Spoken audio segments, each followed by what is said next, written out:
Finally, Clemson Sports Talk has come back to Drive Time. Hello, everybody. Lawton Swan back in the saddle once again. It is the show that shakes the Southland. Clemson Sports Talk for you each and every afternoon as you make your way around the great state of South Carolina and beyond, listening to us on incredible radio stations like Fox Sports Radio 1400 in the Midlands, heard around the world on the iHeart Radio application. Download today. It is free. Thank you for being a part of what we do here each and every afternoon. If you want to comment, like, share, subscribe, tell your friends and neighbors and your friends' neighbors, we'd love for you to do that.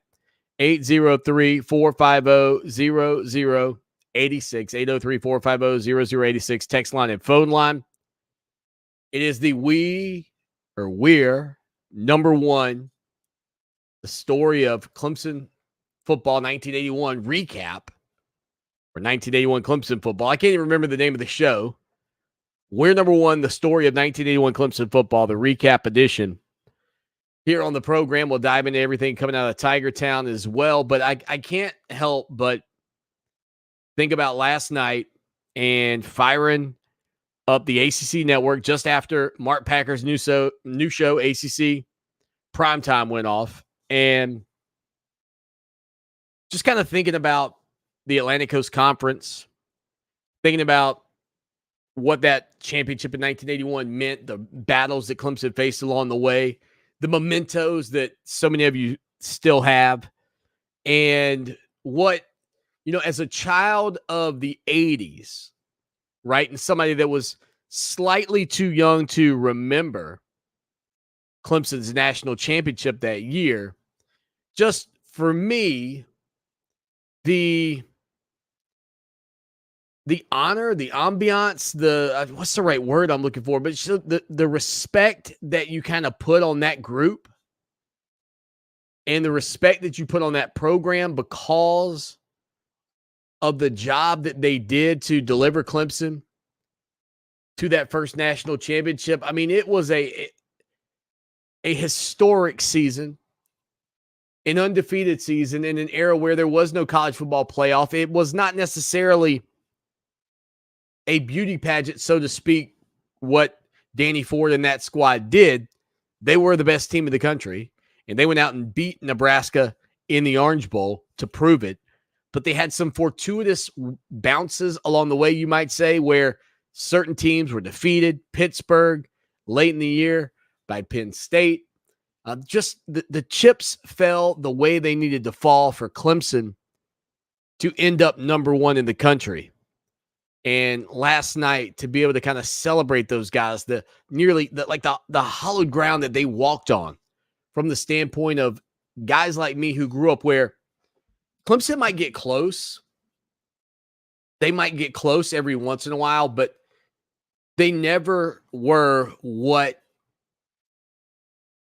that group was, if you're picking up what I'm putting down. And so we'll hear a couple of snippets from the show, and maybe I'll show some of the trinkets that I have. But the one thing at the very beginning of the program on the ACC network, they actually played Tiger Fever, the first song on this album, Ode to the Paws and Claws. And it went a little something like this back in the day.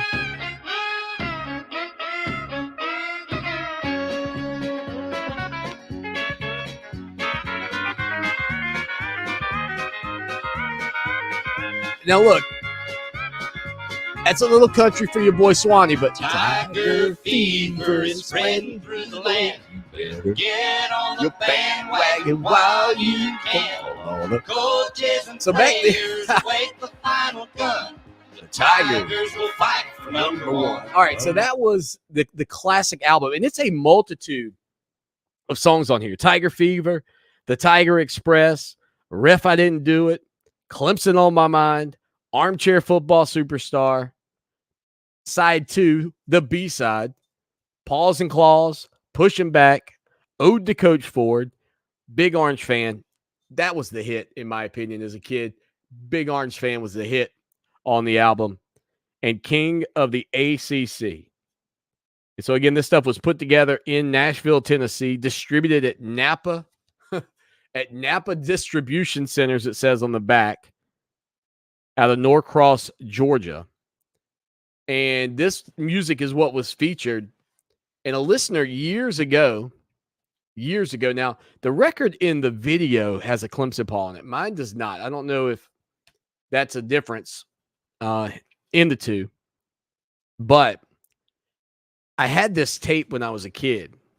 And much like, I guess for whatever reason, my mom and I used to listen to Islands in the Stream all the time going to, she's taking me to school. So maybe my parents were a little more into country music than I was.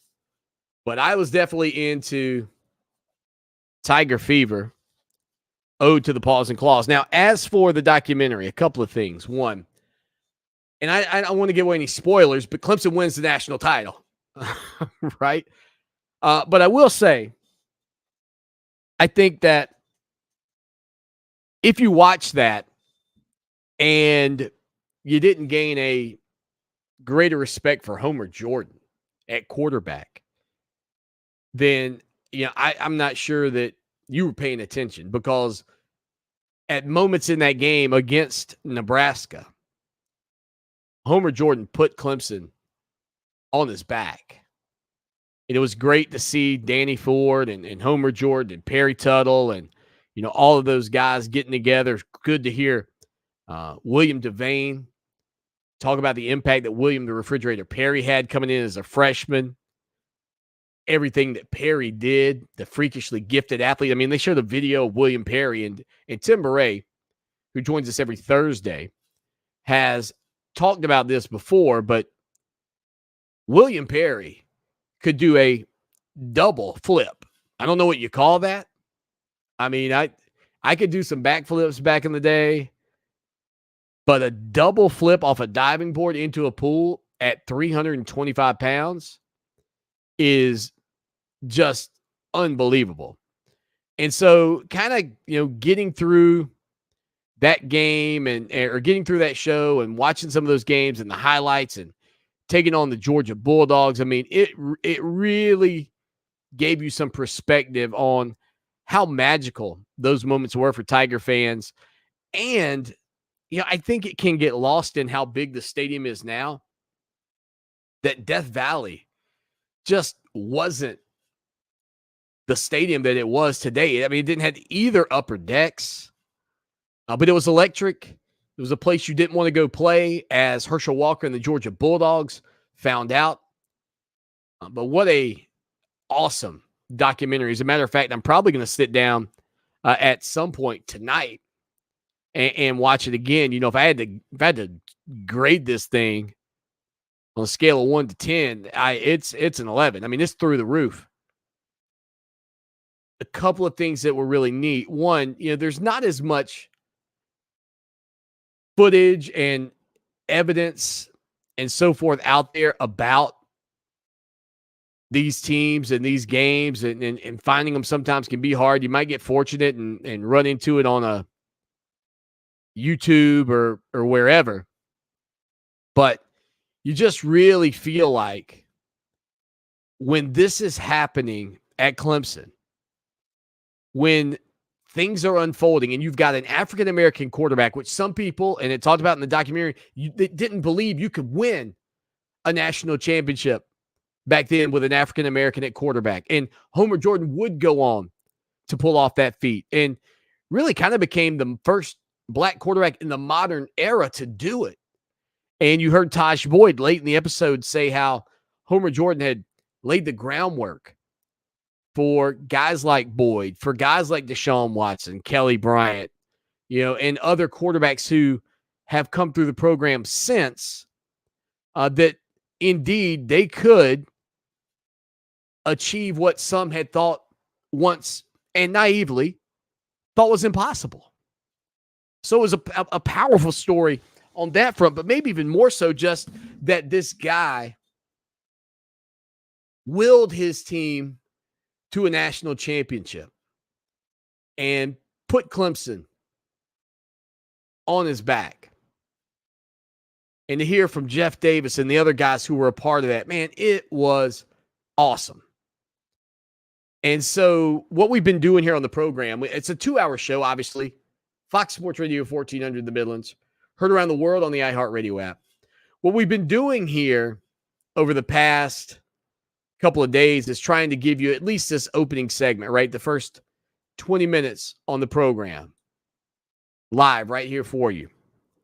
And we're going to do that again today. And if we're fortunate, I still have some things to work out with the commercial breaks, but if we're fortunate, we will be able to get in more of the program than we did yesterday. But what an awesome show. Again, it's on the ACC network. I recorded it on my YouTube TV. And just the memories, the moments, the faces, the fans, being a kid, remembering how you knew. Again, I was born in 1977, so I knew that Clemson won a national title, but I wasn't old enough. Like, I was getting ready to turn 5 just after Clemson won the title in 1982. And so, like, for me, probably the next 3 or 4 years, when you start to kind of recognize who a team is, what they've done, the achievement of being a national champion was still very much in the mind's eye of a young boy from Barnwell, South Carolina. And so to never quite get there and never really even during my life compete on that level. I mean, maybe Clemson had a run here or two to 8-0, but it always inevitably fell apart. What's really weird for me, I started thinking about this again, and every once in a while this kind of crops into my mind.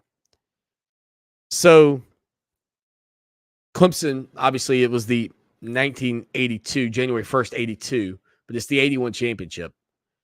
So my first year at Clemson was 1995. So 14 years removed from Clemson winning a national title, I arrive on campus. Now, I do a hard stint. I do 7 years and loved every minute, 14 semester plan. So I graduated in 2002. And exactly 14 years after I graduated, Clemson won their second national title. Which means, in some grand irony and some humorous world, I happened to be on campus at Clemson as far apart from 2 national titles as any singular person possibly could.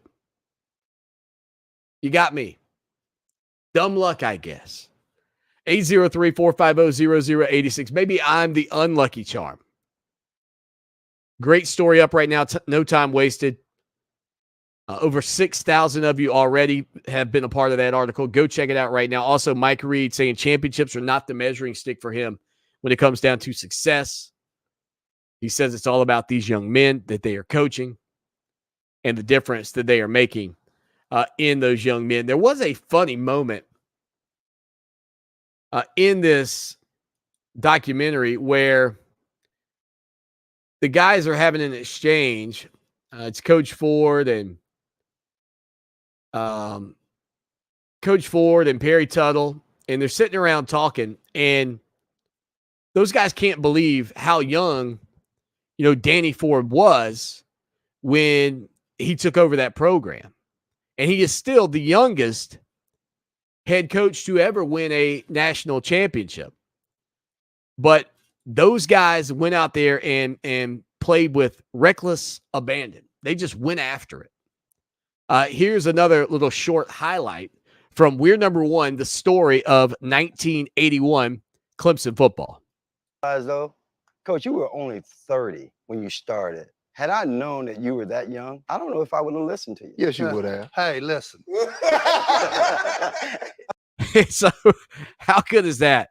Perry Tuttle says, I don't know if I would have listened to you. And then Danny Ford immediately says, hey, listen, and the whole room just bust out laughing. So again, a review of the We're Number One, the 1981 National Championship. Got some memorabilia here too. So this is one I put on our social media account the other day. My father-in-law, his dad had this cup. Now it's ironic. My father-in-law is a big Gamecock fan. His father was a Tiger fan. So maybe you could say he just kind of went against the grain. But his dad used this cup for years. And you'll notice, again, this would have come out before the game. This has no insignia of national championships, just lays on the line that, hey, Clemson played in that Orange Bowl January 1st, 1982.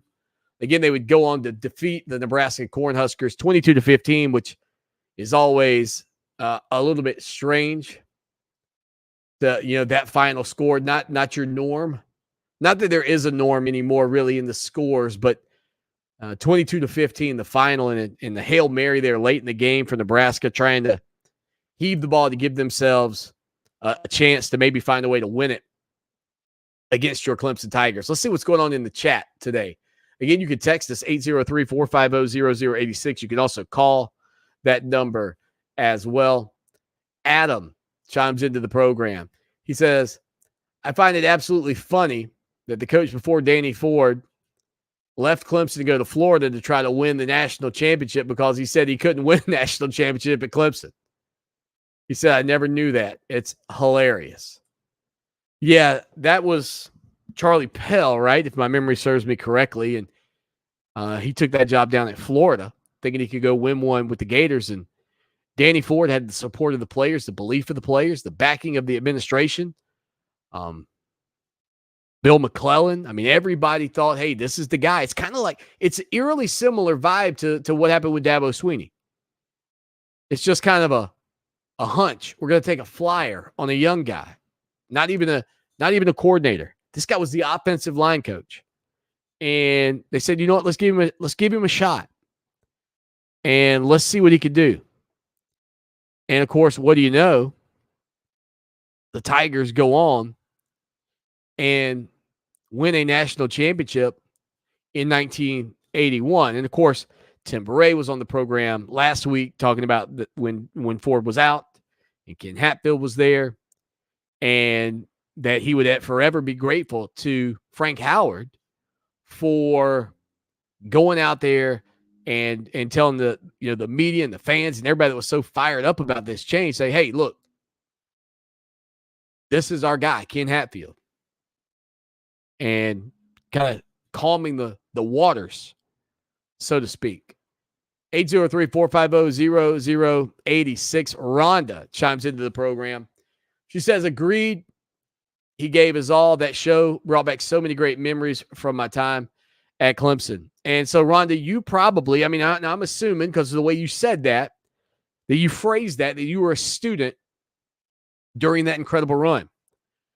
And so what you had that fans and students like me lacked in the 90s is you had just a dream, right, of what it could be.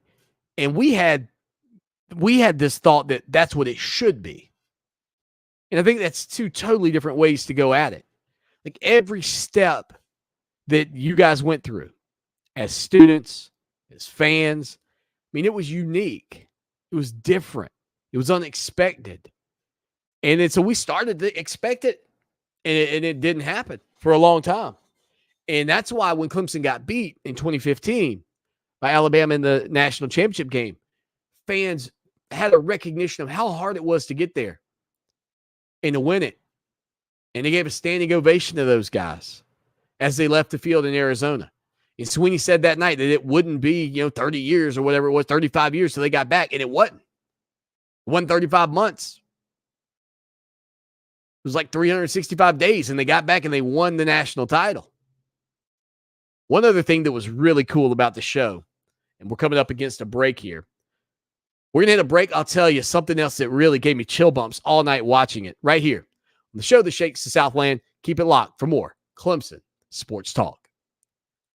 All right, everybody hanging out with us, thank you for being a part of the program today. We're going to continue to try to roll along, but I do have a quick upload, if you will, that I need to take care of. If you've got some memorabilia and you want to share it, I think, I don't know this, I think you can share your pictures here and I can put up a photo. So if you have something that you want to share, if not, you could text me if you got some cool Clemson memorabilia, and I will work to get it on the program for you. Also, if you're checking out the show today, Make sure you subscribe to our YouTube channel, and let me know if the video gets kind of squirrely. I mean, I think the best thing about right now is the kids aren't home streaming everything like they do, and maybe that's helping us out. But I did make some changes that I honestly believe have made things work a little bit smoother for us here on the video front. On Twitter and Instagram, it's at Clemson Sports if you want to follow us. And I would love to have your support over on our website. We are a growing site. We've been growing for 4 or 5 years now. It is $1 for 3 months of coverage, $63.17 after that. So $63.17. Your Gamecock buddies will love it. So what I'm going to do now is I'm going to punch you guys to a quick kind of break screen, and then I'll throw on a countdown to bring you back. Sound good? All right, so I'm going to put you on a break screen, and I will put on a little bit of, let's see if I can loop a little background music here for you. I'm not sure what this is going to sound like, but we'll do it.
Back at it on a Tuesday afternoon, the show that shakes the Southland.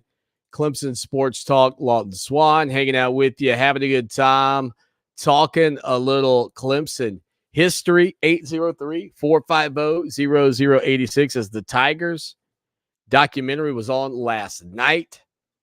We're number one. It was on the ACC network. I saw Brock ask, is there a way to watch it? That's the only way I know, Brock. I was looking earlier at the schedule. It's going to be on several more times. If you have the ACC network, it will be on. If you don't, I'm not 100% sure how you can get your grubby little hands on it, to be honest with you. But that's it. We've been looking at some of the memorabilia here. Got another Coke bottle I'll pull up here in just a minute. But I said before the break, the other thing that really kind of gave me chills watching it more than anything, honestly, was hearing the voice of Jim Phillips, the late Jim Phillips, the voice of your Clemson Tigers. And, man, to hear Phillips on the call of some of those classic moments, I mean, quite frankly, it was just awesome. And, you know, that takes me back to being in my front yard playing football, growing up with that radio on in the background, hearing, you know, whether it was Kenny Flowers or Stacy Driver or, you know, whoever it was that, you know, Clemson had in those moments, you know, the star players, Flagler, on and on and on. For me, man, it just really, really took me back hearing some of that audio. And I think I've got just a little snippet of some audio from one of those games right here. Homer this time is racing to his left, looking to throw, going deep downfield for Tuttle. Perry's there, got it, 30, 20, 15, 10, 5, touchdown. I mean, his 10-5 touchdown, it's still, like, even hearing it right there just is fantastic. And that's the way you had to do it. As a matter of fact, like I saw a video, I think Clemson in South Carolina, the 1981 game or something, was on the ACC network right after this last night. And I've got the tapes of that, like the audio recordings of that when it was on the radio. My grandfather recorded those. And so just, you know, so many cool artifacts. Again, I was showing this mug before the break, which a lot of people, you know, really like. And then, of course, Tiger Fever, the album. Got the old record here. Is this a 45? Is that what they call these? Now I'm showing my age. I remember, yeah, a 33 and a 45. Which one is this? I don't know. I can't remember. Anyway, Ode to the Paws and Claws. Good stuff. And then, of course, a lot of you have the old Orange Crush can or even maybe the Coke bottle. with the scores of the games, if I can get that to focus for you. As our video does some squirrely stuff, I think. So there's the front and the back for those of you watching.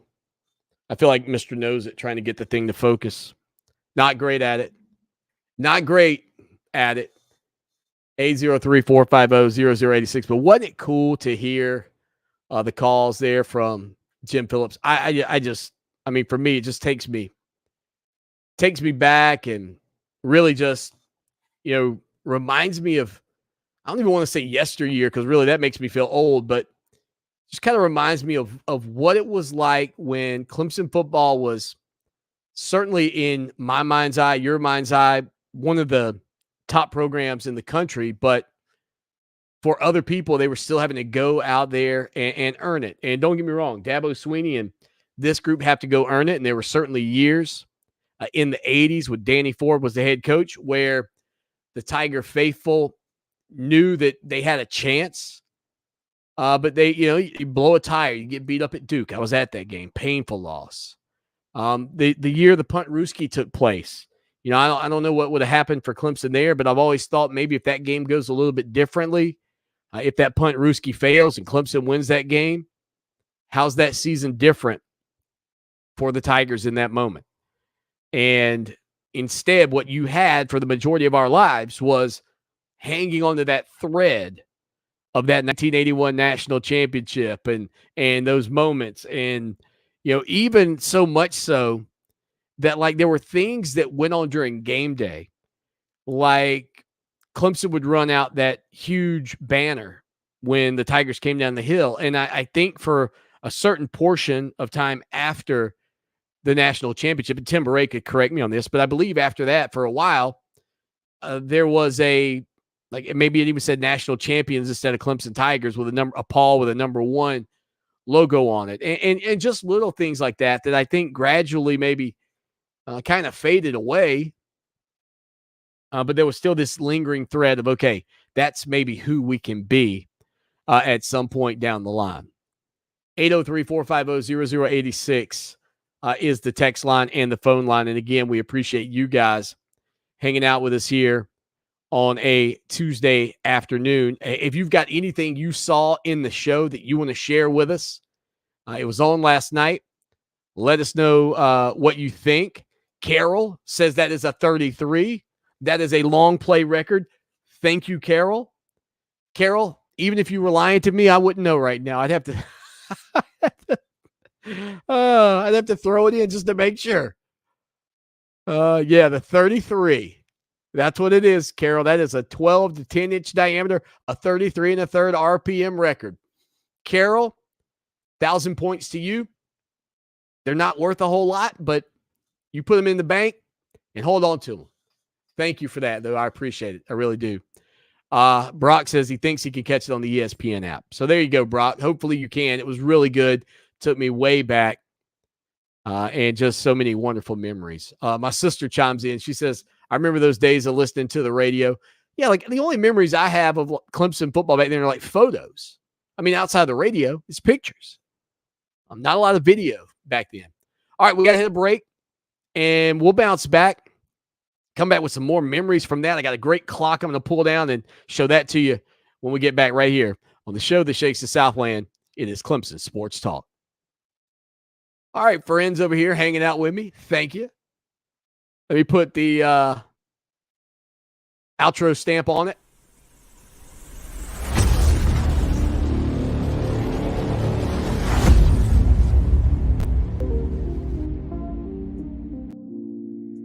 Then a little music. I don't think anybody's walking by you at work right now if you're listening at work. You go, man, Todd's really jamming today. I don't think that's happening. All right, we'll be right back.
Back at it on a Tuesday afternoon, the show that shakes the Southland, Clemson Sports Talk, Lawton Swan. Hanging out with you, having a good time, and I hope you are too, trying to keep the show moving, keep things rolling. And again, if you want to follow us on Twitter and or Instagram, you can. It's at Clemson Sports. Kind of going through that documentary, the We're Number One story of 1981 Clemson football.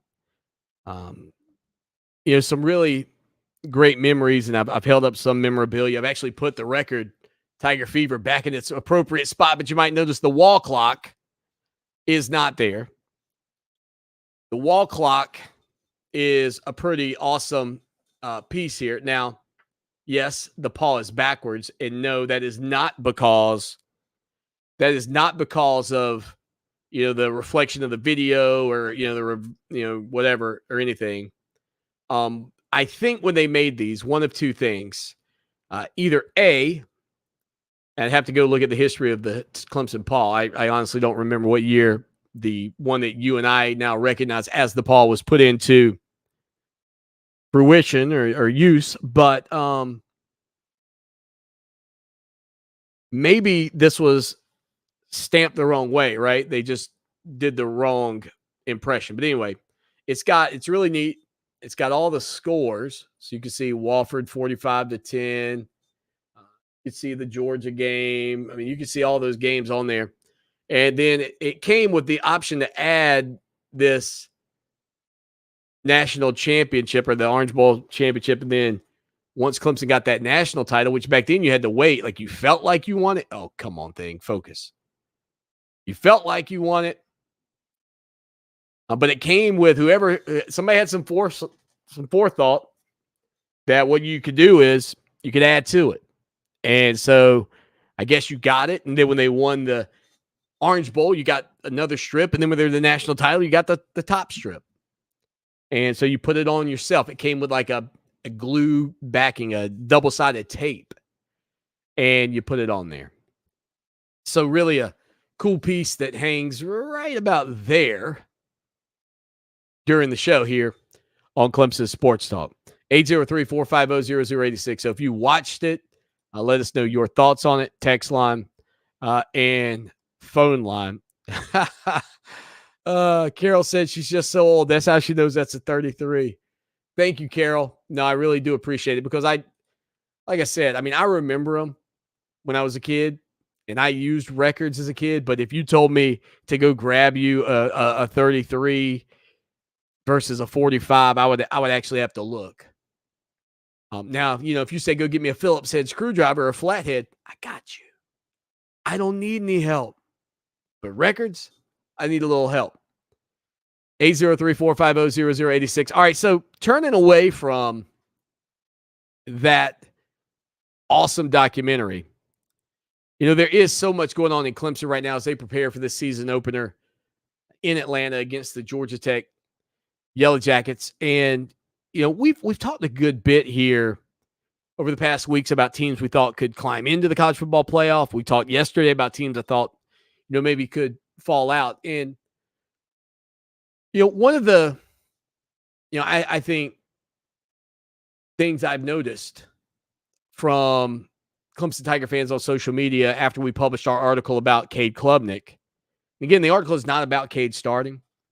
It's not about Cade, thinking that Cade's a better quarterback than DJ. None of that, right? It's strictly about getting him ready because you don't know, man. First play of the year, DJ rolls an ankle. You got to have next man up mentality.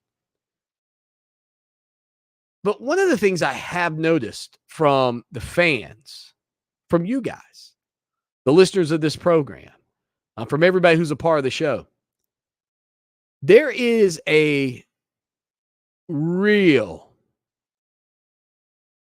excitement surrounding Cade Klubnik. And I'm not going to call it unhealthy. I'm not going to call it unhealthy excitement. Okay? But I do think that there are people out there that, and I feel like I've had to talk to you about this a couple of times. I need more people to listen because this needs to really resonate with Tiger fans. I get it. You weren't thrilled with DJ's numbers last year.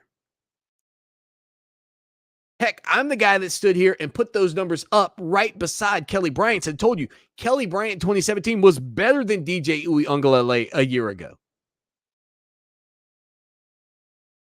But you're not listening to the coaching staff about what they see in DJ this year, being down 30 to 35 pounds, being able to move more in the pocket, working on his footwork, working on how he's setting his feet, creating that firm base so that he's not sailing the ball. Like what I think, and fans, look, you get the right to do this because fan is short for fanatic. You're supposed to be a little nutty about things, okay?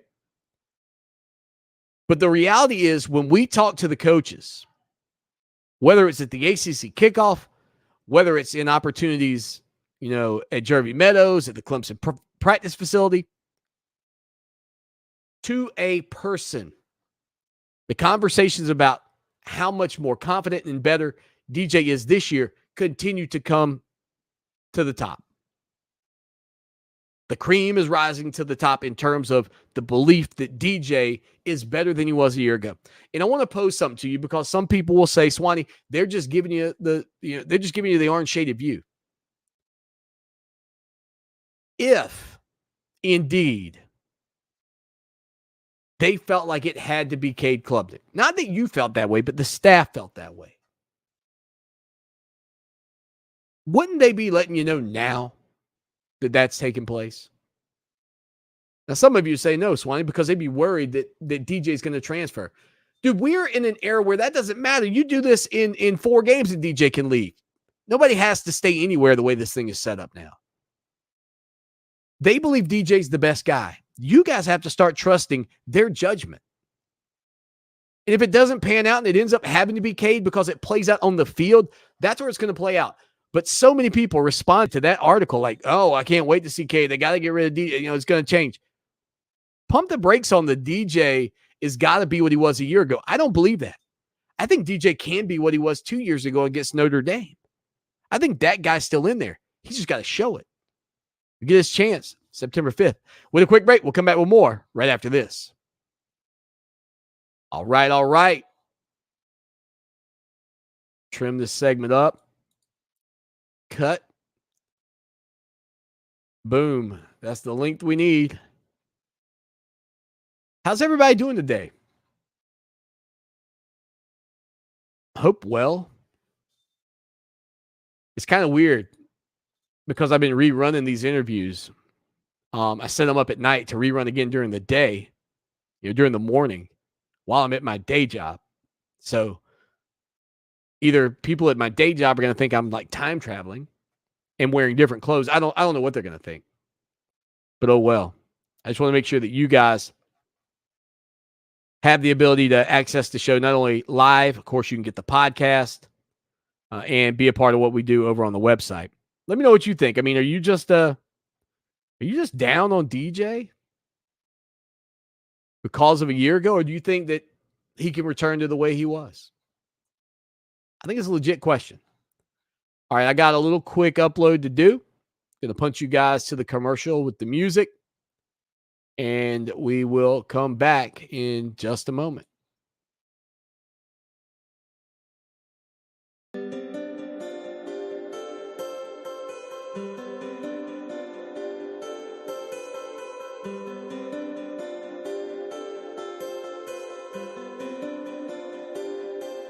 Okay, that's horrible. I'm going to give you something different. There we go. That's not bad.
Clemson Sports Talk on a, Tuesday afternoon? Hard to believe it's a college football Tuesday. We've got college football coming up this weekend. 803-450-0086. 11 games, a couple of games featuring Atlantic Coast Conference teams, Florida State and Duquesne, 5 o'clock on the ACC Network. North Carolina and Florida A&M. Is that right? Florida A&M on the ACC Network at 8:15. I'm pretty sure that's who they were playing. I was thinking, Florida A&M, the Rattlers. All right, there you go. Not the Spencer Rattlers. That's the Gamecocks. 803-450-0086. Text line, phone line. Again, we've been showcasing some of the old school memorabilia from the national championship season of 1981 in honor of the ACC Network's showcasing or showing of We're Number One, the story of 1981 Clemson football. I also have these sealed trading cards. These are from 1990, but they got a lot of the 81 guys in there. These were always pretty cool as a kid. I'd love to crack them open and take a peek, but no thanks. I'm going to keep them shut for now. But not like my mouth. My mouth, I got to run. All right, James, I was asking about DJ before the break. James says, Swanny, I want DJ to succeed. But if he doesn't, it's the coach's job on the line, not mine. And that's why, James, listen. And I am with you. That's why I'm with you. Because I'd like to think if I made $8 million a year doing sports talk radio, which I don't, which is why I'm going to encourage you to join us over on the website. $1 for 3 months. $63.17 for a year after that. $63.17. Just say it. It feels great. But I'd like to think, James, if I made $8 million a year doing radio, that I would have a high level of concern. That I'm going to make some mistakes that gets me fired because I got $8 million to lose, or, 250, 500,000, whatever, these assistant coaches are making. I like to think that that's the way those guys think. And again, I'm not telling you if they were making 25 cents a day that they would just go, well, whatever, I'm only making 25 cents a day. But you could see where that that rationalization could happen. But when you're making that kind of money, the decisions they make and the guys they run out there, James, I think are going to be the ones that they honestly believe are the best. Wouldn't you? I know I would. I wouldn't care what anybody thought about DJ a year ago. If I felt like DJ Uiagalelei was the best quarterback at Clemson, then I would no doubt, run him out there QB1. And I don't care what he looked like a year ago when the offense was stagnant. And I think it can seem at times that they built in some excuses because of the injuries and the things they've dealt with. But again, the offensive line, I think we can at least say this at this point. Given the fact that Blake Miller, and again, if you do not follow us on Twitter, I would encourage you to do so. We've been putting out some really cool tweets as of late with a lot of the quotes that have kind of come out from the coaches, etc. But as it pertains to Blake Miller, here is what offensive coordinator Brandon Streeter had to say about Miller and how he's doing. He said he's very much like a Mitch Hyatt type deal. Really understands the game. He brings a toughness. There's no question that he is one of the toughest guys we've got. Freshman, Strongsville, Ohio, Blake Miller. Big praise there from his offensive coordinator. And I say all that to think about what Miller could mean at right tackle with an anchor, one of the top 10 players in the ACC, like Jordan McFadden at left tackle, the ability to move Walker Parks to the inside and really enhance that offensive line. Allows Walker Parks and I don't want to say free him up, so to speak, but it definitely gives Clemson a stronger core on that defensive front heading into this season. Excuse me, on that offensive front heading into this season. 803-450-0086, text line, phone line. Again, you can be a part of the program anytime, any place, anywhere. Couple of news notes here for you. Marshall running back Rasheen Ali, who tied for the FBS lead in rushing touchdowns last season, will be taking some time away from the team and will miss the start of the upcoming year. In a kind of ironic sense here, in a little different scenario, you may recall that former Clemson Tiger running back Lynn J. Dixon ended up at West Virginia, obviously Marshall in West Virginia. Dixon left West Virginia, went to Tennessee, and just had a incident during practice. And Lynn J. Dixon is no longer with the Tennessee football team because of that, because of an on-the-field issue. And so when I think of Lynn J. Dixon, I think of yak, yards, or I guess technically not yak, but, that's yards after catch, but YAP, YPK, yards per carry. However you would say that. I think about his yards per carry and how good he was, even by comparison to Travis Etienne when he was at Clemson. And he spent just 18 days with the volunteer program.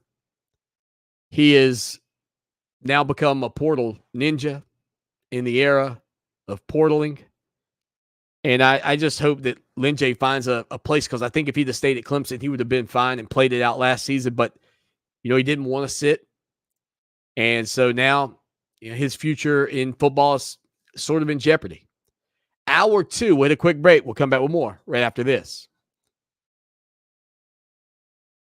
All right, everybody. We're going to hit the breakdown on this one and come back with hour 2 in just a second. See y'all in a few minutes.